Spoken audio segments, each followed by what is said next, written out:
Toto, Anne Wilsdorf.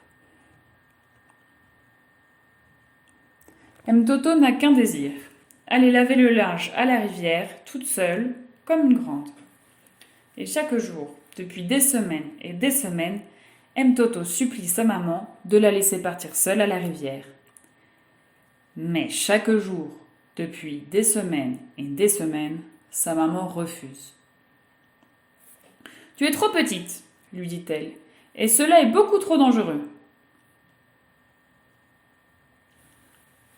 Enfin, un jour, sa mère consent.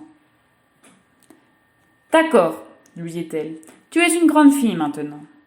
Mais tu dois me promettre d'être très prudente. Et surtout, rappelle-toi, ne te baigne pas, car d'effroyables dangers te guettent dans la rivière. »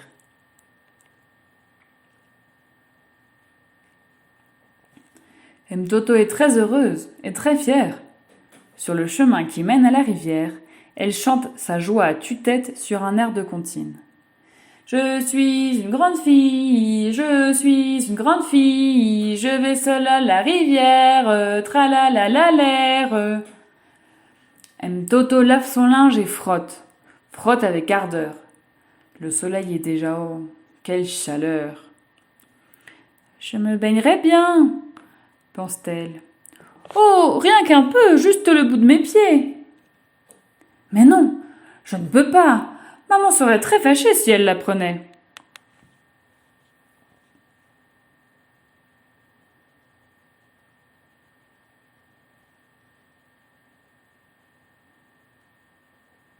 Soudain, un morceau d'étoffe est entraîné par le courant.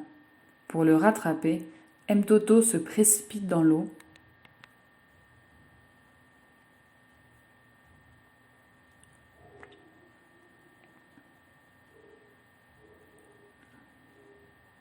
Et perd pied.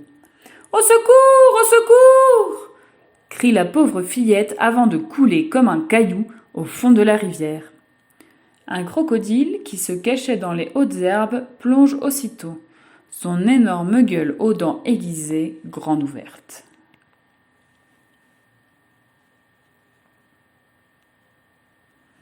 Puis il ramène Toto, inconsciente, sur la berge.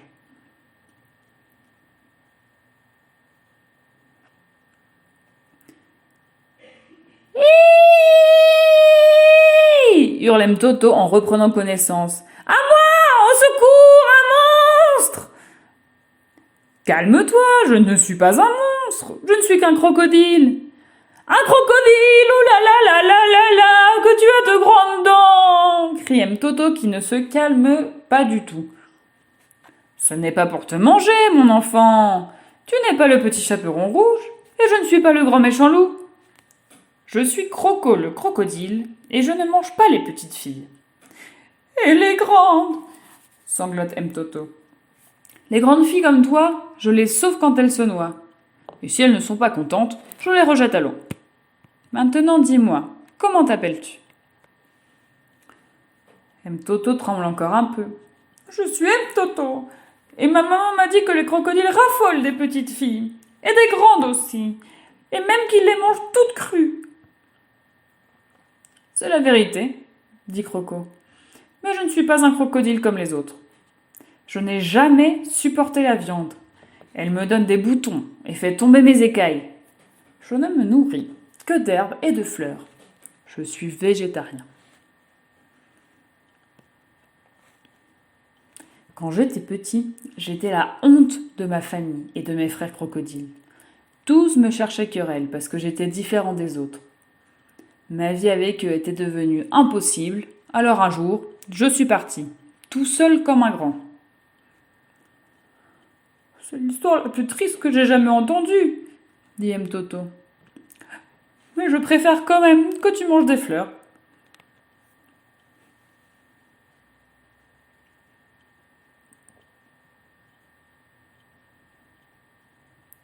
Toto et Croco passent un merveilleux après-midi ensemble. Après avoir fini de laver, de sécher et d'empaqueter le linge, ils dansent et jouent dans les hautes herbes sur la berge. « C'est l'heure de rentrer, dit Toto.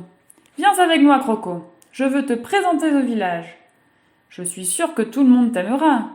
Et mes parents te récompenseront certainement pour m'avoir sauvé la vie. À l'idée de se faire de nouveaux amis, Croco accepte avec enthousiasme. Tu es à croquer, dit-il. Surveille ton langage, Croco, ou je vais crier. Mais dès que Croco apparaît sur la place du village, la panique s'empare des habitants. Tout le monde s'enfuit en hurlant. N'ayez pas peur, leur crie Mtoto. Il ne vous mangera pas. Mais personne ne l'entend.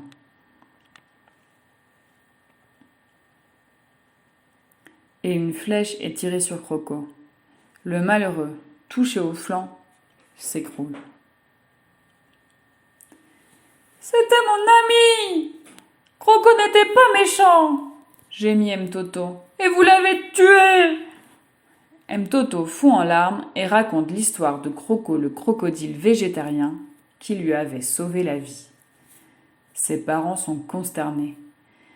Qu'avons-nous fait? Qu'avons-nous donc fait? Mais regardez, il respire encore. Il n'est pas mort. Avec grand soin, Croco est transporté dans la chambre de Mtoto, où le médecin du village l'examine aussitôt. Mauvaise blessure, diagnostique-t-il. Mtoto est très inquiète, et durant 3 jours et 3 nuits, elle ne quitte pas le chevet de son ami. Enfin, un jour, Croco peut se lever. Il est sauvé. Après une très longue convalescence, tout le village lui fait une grande fête. La maman de Mtoto a préparé en son honneur des beignets de fleurs d'hibiscus.